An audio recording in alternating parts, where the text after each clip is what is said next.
Hi, I'm Doug. I work with 20 great guys in St. Louis at Doug Jenkins Custom Hot Rods, and we're going to do some work for you today on Expert Village. Now we're going to roll the engine over and get it ready to install in the car. He's got the engine hoist there. Going to pick up the engine off of that.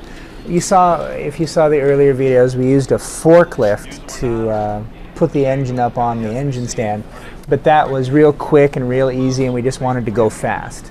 With the setting the engine in the car, we're going to want to use the engine hoist. It's more stable, it's safer, it's slower, and it doesn't bleed down like a forklift does. So he's getting the chain on there and making sure everything gets just right, using high quality bolts. So he picked a different link on the chain just there to make sure that he got exactly the right balance on the engine.